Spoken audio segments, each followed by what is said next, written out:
Hello everyone, good morning.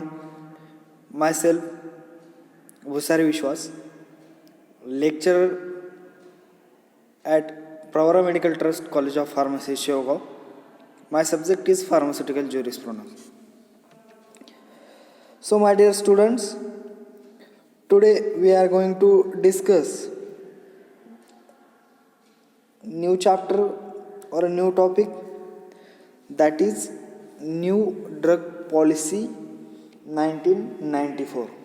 विद्यार्थी मित्रांनो, आजच्या या लेक्चरमध्ये आपण काय पाहणार आहोत तर न्यू ड्रग पॉलिसी ॲक्ट 1994 जो आहे किंवा न्यू ड्रग पॉलिसी 1994 जो आहे तो चॅप्टर आजच्या या लेक्चरमध्ये आपण स्टडी करणार आहोत. फर्स्टली पाहूया ऑब्जेक्टिव्ज. मेनली काय ऑब्जेक्टिव्स आहेत की न्यू ड्रग पॉलिसी 1994चे, तर to ensure abundant availability at reasonable price of essential and life saving drugs and prophylactic medicines of good quality. काय सांगितलं त्यांनी फर्स्ट ऑब्जेक्टिव्ह, तर to ensure that or to ensure abundant availability at a reasonable price of essential and life saving drugs and prophylactic medicines of good quality. म्हणजेच काय, जे आवश्यक आहे आणि जीवन बचत करणारी औषधं आहेत. काय आवश्यक, त्याचबरोबर जीवन बचत करणारी औषधे जे आहेत आणि चांगल्या प्रतीची रोग प्रतिबंधक औषधांच्या वाजवी किमतीवर मुबलक उपलब्धता सुनिश्चित करणं. काय निश्चित करायचं आहे, त्याची जी किंमत असेल, म्हणजे चांगल्या प्रकारचे जे रोग प्रतिबंधक असतील, जे मेडिसिन असेल चांगल्या प्रकारचं, त्या रोग प्रतिबंधक औषधाच्या जी किंमत आहे किंवा वाजवी किमतीवर काय करणं, मुबलक उपलब्धता निश्चित करणं.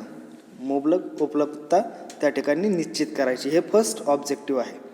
फर्स्ट ऑब्जेक्टिव्ह काय आहे की आवश्यक, त्याचबरोबर जीवन बचत करणारे औषधं आणि चांगल्या प्रतीची रोग प्रतिबंधक औषधाच्या वाजवी किमतीवर, ज्याची काय ती किंमत असेल त्या किमतीवर मुबलक उपलब्धता सुनिश्चित करणं. काय निश्चित करणं, सुनिश्चित करणं. द नेक्स्ट वन काय आहे आता, to strengthen the system of quality control over drug productions and to promote the rational use of drug in the country. काय सांगितलं त्यांनी, to strengthen the system of quality control over the drug productions and to promote the rational use of drug in the country, to create an environment conducive. आता त्यांनी काय सांगितलं आहे second ऑब्जेक्टिव्हमध्ये की औषध उत्पादनावर गुणवत्ता नियंत्रण, काय क्वालिटी कंट्रोल, औषध उत्पादनावर गुणवत्ता नियंत्रण प्रणाली मजबूत करण्यासाठी जे औषध उत्पादन करत आहोत त्या उत्पादनाच्या गुणवत्तेवर त्याच्या क्वालिटीवर नियंत्रण ठेवण्यासाठी जी त्याची प्रणाली मजबूत करायची असेल, तर ती प्रणाली मजबूत करण्यासाठी आणि देशातील औषधांच्या तर्कशुद्ध वापरास use of drug in the country, तर्कशुद्ध वापरास चालना देण्यासाठी अनुकूल वातावरण त्या ठिकाणी निर्माण करायचं. काय सांगितलं आहे की जे औषध उत्पादन करत आहोत त्या औषध उत्पादनाची गुणवत्ता नियंत्रण प्रणाली मजबूत करण्यासाठी, काय औषध उत्पादनावर गुणवत्ता नियंत्रण प्रणाली मजबूत करण्यासाठी आणि देशाच्या किंवा देशातील औषधाच्या तर्कशुद्ध वापरास चालना देण्यासाठी अनुकूल त्यासारखे किंवा त्याला एक फेवरेबल असेल असं वातावरण, अनुकूल असं वातावरण निर्माण करणं. देन त्याच्यामध्ये ए पॉईंट आहे मग to channelize new investment into the pharmaceutical industry. Pharmaceutical उद्योगात किंवा फार्मास्युटिकल इंडस्ट्रीमध्ये नवीन गुंतवणूक करणे किंवा नवीन गुंतवणूक त्या ठिकाणी वाहून नेली पाहिजे. त्याच्यासाठी काय करता येईल तर नेक्स्ट वन काय सांगितलं की फार्मास्युटिकल उद्योगात नवीन गुंतवणूक वाहून नेणे. देन नेक्स्ट वन आहे to encourage cost effective productions. To encourage cost effective productions with economic size. आर्थिक आकार आणि कमीत कमी खर्चिक उत्पादनास प्रोत्साहित करणे. काय करायचं, आर्थिक आकार त्याचबरोबर कमी खर्चिक उत्पादनास प्रोत्साहन करणे. म्हणजे ज्या उत्पन्न जर आपल्याला एखादं मेडिसिनचं उत्पादन करायचं असेल तर असं एखादं मेडिसिन, असा एखादा फॉर्म्युला शोधून काढायचा का की त्याच्याद्वारे आपल्याला कमी खर्च येईल आणि त्याचा रिझल्ट चांगला असेल. म्हणजे काय, आर्थिक आकार, economic sizes and cost effective productions. Encourage cost effective productions म्हणजे आर्थिक आकार आणि कमी खर्चिक उत्पादनास त्या ठिकाणी प्रोत्साहित केलं पाहिजे किंवा प्रोत्साहित करणे. त्यानंतर नेक्स्ट वन आहे to introduce new technology and new drugs. आणि काय इंट्रोड्यूस करणे, नवीन टेक्नॉलॉजी आणि नवीन ड्रग त्या ठिकाणी सादर केलं पाहिजे, इंट्रोड्यूस केलं पाहिजे. नवीन तंत्रज्ञान, टेक्नॉलॉजी आणि नवीन ड्रग, नवीन औषधं जे आहेत ते सादर करणं त्या ठिकाणी महत्त्वाचं आहे. Then to strengthen the indigenous capability for the production of drugs. आणि औषधाच्या निर्मितीसाठी जे औषधाची निर्मिती आपल्याला करायची त्याच्यासाठी काय करणं गरजेचं आहे, जे इंडिजिनियस कॅपेबिलिटी आहे प्रोडक्शन ऑफची ड्रगची ती बळकट करणं गरजेचं आहे. काय, औषधाच्या निर्मितीसाठी indigenous capability of productions of drug हे बळकट करणं गरजेचं आहे. समजले ऑब्जेक्टिव्ह. फर्स्ट काय पाहिलं होतं की आवश्यक आणि जीवन बचत करणारी जी औषधं आहेत आणि चांगल्या प्रकारची रोगप्रतिबंधक औषधाच्या वाजवी किमतीवर काय करायचं, मुबलक उपलब्धता त्या ठिकाणी सुनिश्चित करायची. त्यानंतर नेक्स्ट वन ऑब्जेक्टिव्ह, सेकंड जे ऑब्जेक्टिव्ह होतं ते काय होतं तर जे औषधं आहेत त्या औषधाच्या उत्पादनावर गुणवत्ता नियंत्रण जी प्रणाली आहे ती मजबूत करण्यासाठी देशातील औषधांच्या तर्कशुद्ध वापरास चालना देण्यासाठी अनुकूल असं वातावरण निर्माण करणं हे झालं सेकंड ऑब्जेक्टिव्ह. त्याचबरोबर त्याच्यामध्ये ए पॉईंट होता की मग नेमकं केलं काय पाहिजे तर फार्मास्युटिकल उद्योग क्षेत्रात किंवा फार्मास्युटिकल उद्योगात नवीन गुंतवणूक वाहून नेणं. त्यानंतर बी पॉईंट होता, त्याच्यामध्ये होतं की जे आर्थिक आकार आणि कमी खर्चिक उत्पादनास त्या ठिकाणी प्रोत्साहन करणं आणि नवीन तंत्रज्ञान, नवीन औषधं सादर करणं. देन नेक्स्ट वन पॉईंट काय आहे, achievement of this objective has been through. आणि या ऑब्जेक्टिव्हची जी प्राप्ती आहे, अचिव्हमेंट, ऑब्जेक्टिव्ह मीन्स उद्दिष्ट, ठीक आहे. या उद्दिष्टाची प्राप्ती कशी झाली आहे, फर्स्ट वन आहे the D&R act on industrial licensing aspect. जे औद्योगिक परवाना देण्याच्या पैलूवर D आणि R हा जो कायदा आहे तो, फर्स्ट वन काय, the D&R act on industrial licensing aspect म्हणजे औद्योगिक जो परवाना आहे, इंडस्ट्रियल लायसन्स ज्याला म्हणतो आपण, तो ते इंडस्ट्रियल लायसन्स देण्याच्या पैलूवर D आणि R हा कायदा आहे. त्यानंतर सेकंड वन जे आहे drug price control order under the essential commodities act in regard to the pricing mechanism. त्याच्यामध्ये काय सांगितलं की जी औषधाची गुणवत्ता आहे त्याचबरोबर त्याची जी मानके आहेत आणि त्यांचा तर्कशुद्ध वापर या संदर्भात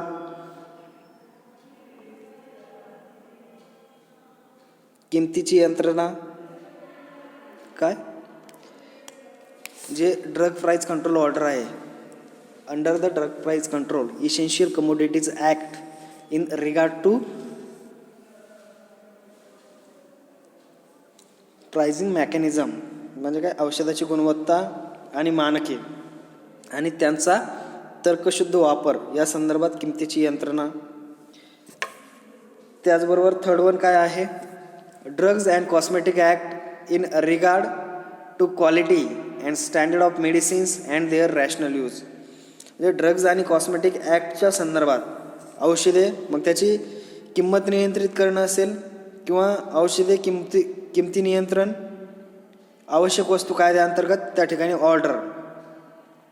देन नेक्स्ट वन आहे, after considering the opinion of various interest groups such as consumers and voluntary health associates, medical professions, trade and industry associations including small scale manufacturer, and after board-based discussion in a consultative committee, the Standing Committee on Petroleum and Chemical in Rajya Sabha and Lok Sabha, the government made certain necessary modifications in drug policy 1986 and announced new drug policy in September 1994. आता third one काय सांगितलं की जे ग्राहक आहेत त्याचबरोबर ग्राहक व स्वयंसेवी आरोग्य संघटना असतील, त्यानंतर वैद्यकीय व्यावसायिक असतील, लघु उद्योग निर्माते असतील, स्मॉल स्केल मॅन्युफॅक्चरर त्याला आपण म्हणतो, लघु उद्योग निर्मात्यासह व्यापार व उद्योग असोसिएशन यासारख्या ज्या गटांच्या मतांचा विचार केल्यानंतर, कोणाकोणाचा विचार केल्यानंतर मग त्याच्यामध्ये कंझ्युमर असेल, स्वयंसेवी आरोग्य संघटना असेल, त्यानंतर वैद्यकीय व्यावसायिक असतील, त्याचबरोबर लघु उद्योग निर्माते असतील व उद्योग असोसिएशन यासारख्या सर्वांचा मताचा त्या ठिकाणी विचार केला गेला. आणि तो विचार केला गेल्यानंतर आणि सल्लागार समितीमध्ये जी कन्सल्टेटिव्ह कमिटी आहे त्या सल्लागार समितीमध्ये व्यापकपणे चर्चा झाल्यानंतर राज्यसभा आणि लोकसभेत पेट्रोलियम व रसायनावरील स्थायी समिती सरकारने औषध धोरण 1986 मध्ये काही आवश्यक बदल केले आणि सप्टेंबर 1994 मध्ये नवीन औषध धोरण जाहीर केलं. आता जो आपण म्हणू की न्यू ड्रग पॉलिसी म्हणजे काय, तर नवीन औषध धोरण आहे. मग न्यू ड्रग पॉलिसी 1994 आहे. मग याच्यामध्ये पहिलं काय होतं, पहिलं होतं 1986 होता. न्यू पॉलिसी जी होती औषध धोरणाची ती 1986 होती. परंतु ग्राहक असेल, स्वयंसेवी आरोग्य संघटना असतील, वैद्यकीय व्यावसायिक असतील, लघुउद्योग निर्माते असतील, त्यानंतर बाकीच्या ज्या सर्व काही असोसिएशन आहेत रिलेटेड टू ड्रग पॉलिसीच्या, त्यांच्या मताचा विचार केला गेला. त्याचबरोबर जी स्थायी सल्लागार समिती आहे त्यांची चर्चा झाली आणि त्यानंतर राज्यसभा आणि लोकसभेत पेट्रोलियम व रसायनावरील जी स्थायी समिती सरकारने औषध धोरण 1986 मध्ये त्याच्यामध्ये काही बदल करण्यात आले आणि ते सप्टेंबर 1994 मध्ये नवीन औषध धोरण जाहीर केलं. म्हणजे न्यू ड्रग पॉलिसी कधी जाहीर झाली, September 1994. Then the main objective of the new drug policy continue to be the same. आणि नवीन औषध धोरणाची मुख्य उद्दिष्टे तीच राहिली आहेत. जी आपण ऑब्जेक्टिव्ह पहिल्यांदा पाहिली तीच ऑब्जेक्टिव्ह नवीन औषध धोरणाची आहेत.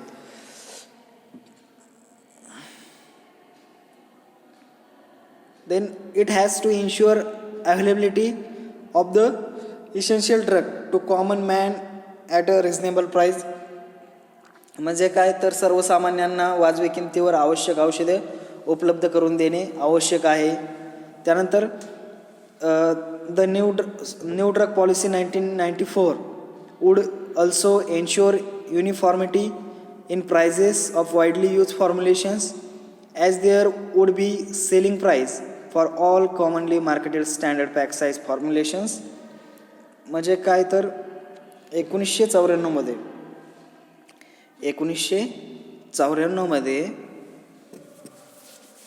मोठ्या प्रमाणात वापरले जाणारे जे फॉर्म्युलेशन्स आहेत त्याच्या किमतीमध्ये एकसारखेपणाची खात्री दिली जाईल. कारण सर्वसामान्यपणे विकल्या गेलेल्या जे फॉर्म्युलेशन्स आहेत, जे मानक पॅक आहेत त्या आकाराच्या फॉर्म्युलेशनला कमाल मर्यादाही देण्यात येतील. त्याला कमाल मर्यादा देण्यात म्हणजे कमाल त्या ठिकाणी मर्यादा देण्याचं काम त्या ठिकाणी केलेलं आहे. त्यानंतर नेक्स्ट आहे highlights. Highlights of new drug policy. आता हायलाइट्समध्ये काय आहे न्यू ड्रग पॉलिसी 1994च्या. तर फर्स्ट पॉईंट आहे industrial licensing for all bulk drug and intermediates abolish expect for 5 drugs reserve for public sectors and for the drugs involving recombinant DNA technology, and also licensing for formulations abolish expect for specific cell or tissue targeted formulation. First highlight काय सांगितलं त्यांनी की सार्वजनिक क्षेत्रासाठी राखीव 5 औषधं आणि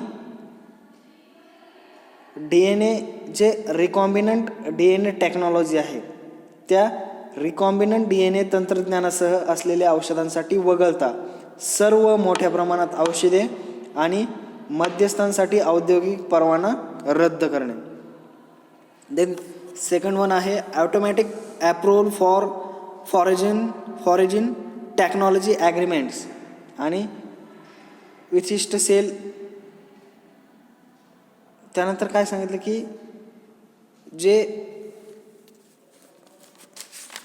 त्याच्यामध्येच आणखीन एक पॉईंट सांगितला होता की licensing for formulations tissue cells and targeted formulations. First point पाहतो आपण, त्याच्यामध्येच सांगतो आणखी जे टिश्यू सेल्स आहेत टार्गेट फॉर्म्युलेशन वगळता रद्द केलेल्या फॉर्म्युलेशनसाठी काय परवाना दिला गेला पाहिजे किंवा परवाना दिला पाहिजे. त्यानंतर विदेशी तंत्रज्ञान करारासाठी स्वयंचलित मंजुरी त्या ठिकाणी दिली पाहिजे, जे काय आहे automatic approval for foreign technology agreements. विदेशी तंत्रज्ञान करारासाठी मंजुरी दिली गेली पाहिजे. त्यानंतर operational freedom to companies having 51% of foreign equity. 51% विदेशी इक्विटी असणाऱ्या कंपनीज या कंपन्यांना ऑपरेशनल त्या ठिकाणी स्वातंत्र्य दिलं गेलं पाहिजे. त्यानंतर such companies are brought on a par with the wholly Indian companies. Number of drugs under price control is reduce from 142 to 73. आणि अशा कंपन्या संपूर्ण भारतीय कंपन्याप्रमाणेच आणल्या जातात. त्यानंतर किंमत नियंत्रणाखाली असलेल्या औषधाची संख्या 142 वरून 73 केलेली आहे. त्यानंतर नेक्स्ट वन आहे there shall be single list of price control drug with uniform MAPE of 100%. म्हणजे काय किंमत नियंत्रण जे आहे त्या किमती नियंत्रित औषधांची एकाच यादीमध्ये 100% एकसमान MAPE असेल. 100% एकसमान MAPE असेल.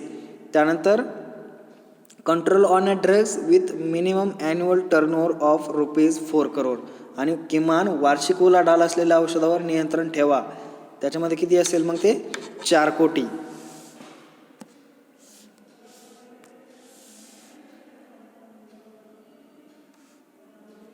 त्यानंतर आहे price control may be reimposed if price rise too rapidly. Price control जे आहे रिइम्पोज करणं गरजेचं आहे जर प्राइस त्याची किंमत रॅपिडली वाढत असेल तर.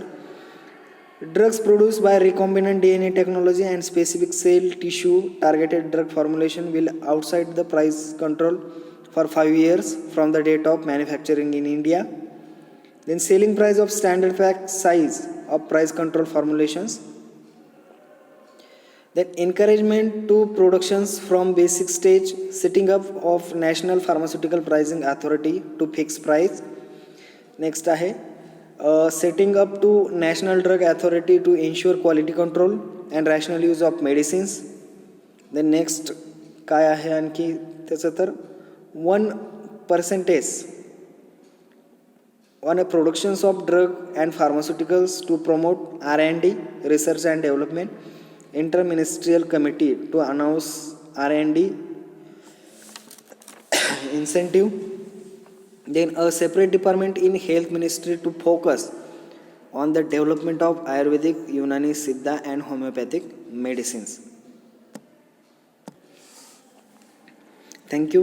Thank you everyone. Next lecture we will discuss remaining point of this chapter. Thank you.